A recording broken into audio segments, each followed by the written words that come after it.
Everyone, VFX knowledge में आपका स्वागत है।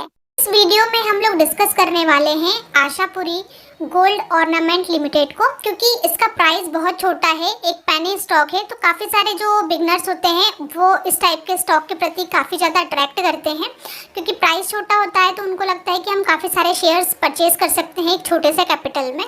तो हम लोग पहले इस वीडियो में डिस्कस करने वाले हैं कि ये कंपनी क्या लॉन्ग टर्म के लिए हमारे पोर्टफोलियो के लिए सही रहेगी, क्या इसमें हम लोग अच्छी खासी बाइंग कर सकते हैं, इस कंपनी के पैरामीटर्स क्या है, इसका कम्प्लीटली एनालिसिस हम लोग करने वाले हैं, सो दैट कि आगे चलकर हम लोग डिसीजन ले पाए कि इसको अपने पोर्टफोलियो में ऐड करना है या नहीं करना है।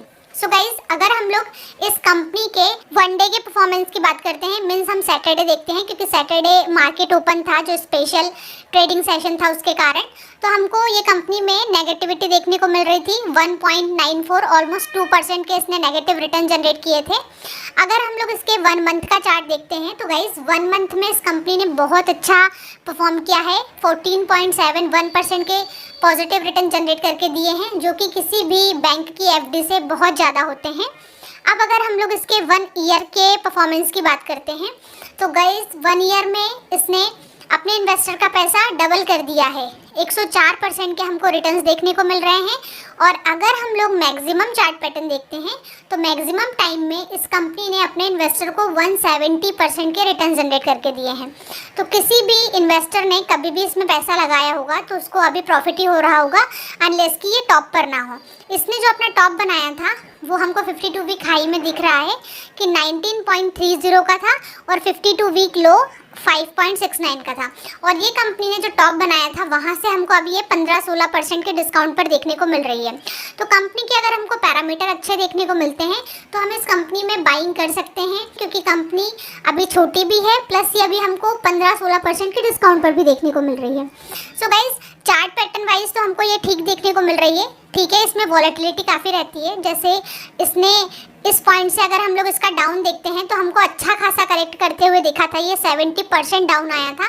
उसके बाद इसने बहुत अच्छी तेज़ी दिखाई और हमको ऑलमोस्ट 400% के रिटर्न जनरेट करके दिए, बट वहाँ से ये फिर हमको डाउन देखने को मिला। अगर हम लोग देखेंगे तो देखिए 55% ये गिरा था। अगर हम लोग इस वाले पॉइंट से डाउन पे क्लिक करते हैं तो हमको फिर ये 47% डाउन पर देखने को मिला। तो कंपनी में हमको वॉलेटिलिटी तो काफ़ी देखने को मिलती है, बट धीरे धीरे करके ये कंपनी ऊपर ही जाते हुए देखने को मिल रही है।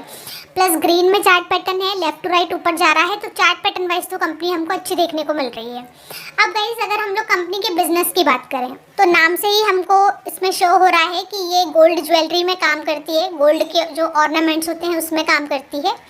तो कंपनी का जो बिज़नेस है इसको एक बार अच्छे से देखने के लिए कि किस टाइप का प्रोडक्ट होता है इसका और किस टाइप की कैटेगरीज होती हैं, हम लोग इसकी वेबसाइट पर चलते हैं। सो गाइस, आ गए हैं हम लोग आशापुरी गोल्ड ऑर्नामेंट की वेबसाइट पर। अब अगर हम लोग इसमें देखेंगे तो देखिए इंडियाज़ लीडिंग ज्वेलरी मैन्युफैक्चरर बता रहा है ये। अगर आप इसको और भी स्क्रॉल करते देखेंगे तो आपको पता चलेगा कि ये 25 ईयर से काम कर रही है ये कंपनी। प्योर इनोवेटिव डिज़ाइंस देती है। इनकी जो कैटेगरी है इसमें नेकलेस, बैंगल्स, ब्राइडल ज्वेलरी, चोकर, पेंडेंट सेट, ये सब हमको देखने को मिल रहे हैं। तो कंपनी का जो बिज़नेस है ये तो हमको ग्रोइंग बिजनेस देखने को मिलता है, क्योंकि जो इंडिया एक ऐसी कंट्री है जहाँ पे जो गोल्ड ज्वेलरी है इनका बहुत ज़्यादा इंपॉर्टेंस है। अगर आप साउथ में देखेंगे तो बहुत ज़्यादा गोल्ड की ज्वेलरी चलती है। प्लस हमारे यहाँ जितने भी फेस्टिवल्स होते हैं, अब इंडिया को तो फेस्टिवल का ही देश कहा जाता है। यहाँ पे हर कुछ ना कुछ दिन में कुछ ना कुछ फेस्टिवल्स आते हैं, उनका अपना एक अलग आउटफिट होता है। और इसके अलावा जो वेडिंग होती है, वेडिंग में भी ज्वेलरी का बहुत ज़्यादा इंपॉर्टेंस होता है। तो उसके अकॉर्डिंग कंपनी का जो बिज़नेस है ये तो हमको अच्छा देखने को मिल रहा है। अब अगर इसके कलेक्शन में हम लोग देखेंगे तो आप देख पाएंगे, देखो पोटा ज्वेलरी, कुंदन ज्वेलरी, घाट ज्वेलरी, ये इस टाइप की कैटेगरी में काम करती है।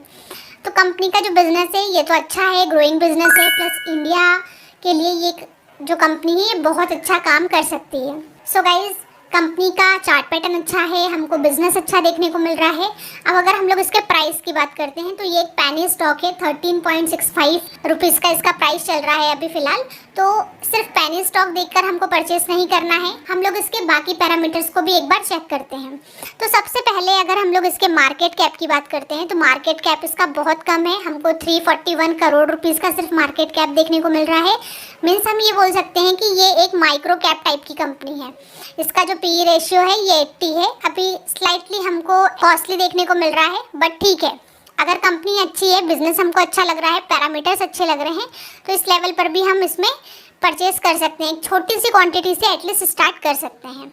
अब बाकी पैरामीटर्स देखने के लिए एक बार हम लोग चलते हैं मनी कंट्रोल की वेबसाइट पर। सो गाइस, आ गए हैं हम लोग मनी कंट्रोल की वेबसाइट पर। अब डायरेक्टली हम लोग इसके फाइनेंशियल चेक करते हैं। सो सबसे पहले अगर हम लोग कंपनी के रेवेन्यू की बात करते हैं तो रेवेन्यू हमको धीरे धीरे ग्रो करते हुए देखने को मिला। 2019 में ये 88 करोड़ का इसका रेवेन्यू था, जो 2023 में बढ़कर 158 का हो गया है। ठीक है, 20 से 21 में थोड़ा सा डाउन देखने को मिल रहा है, 22 से 23 में अगेन थोड़ा सा डाउन, बट ठीक है। बट कंपनी कंटिन्यूसली अच्छा ही परफॉर्म कर रही है, तो हमको अगर हम लॉन्ग टर्म में देखें तो 19 से 23 में कंपनी हमको अच्छा परफॉर्म करते हुए देखने को मिल रही है। अब अगर हम लोग इसके नेट प्रॉफिट की बात करते हैं तो नेट प्रॉफिट में भी हमको 20, 21 और 22 में हमको ग्रोथ देखने को मिल रही है, बट 22 से 23 में हमको थोड़ा सा इसमें डाउन देखने को मिल रहा है।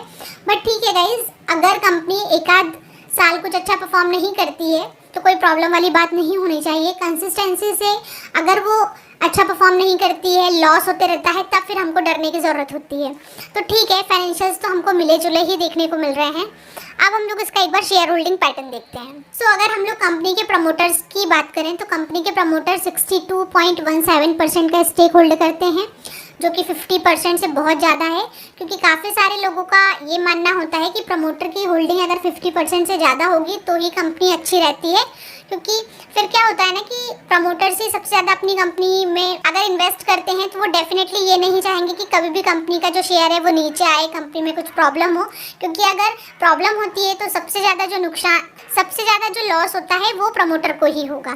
तो कंपनी के जो प्रमोटर होल्डिंग है ये तो हमको अच्छी देखने को मिल रही है। प्लस इसमें हमको ये भी देखने को मिल रहा है कि कोई भी जो शेयर है वो प्लेज करके नहीं रखे हैं। अब अगर हम लोग इसमें FIIs की बात करते हैं तो FIIs इसमें 4.32% का स्टेक होल्ड करते हैं।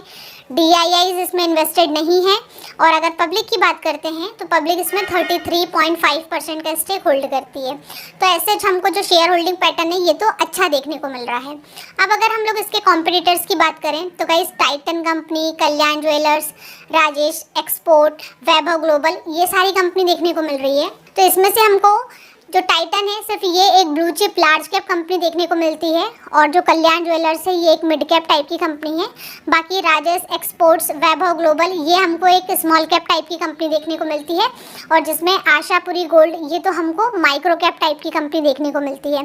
तो बेशक कंपनी छोटी है, बट आगे चल के अगर ये अच्छा ग्रोथ दिखाती है तो कंपनी का जो शेयर प्राइस है ये बहुत अच्छा बढ़ सकता है।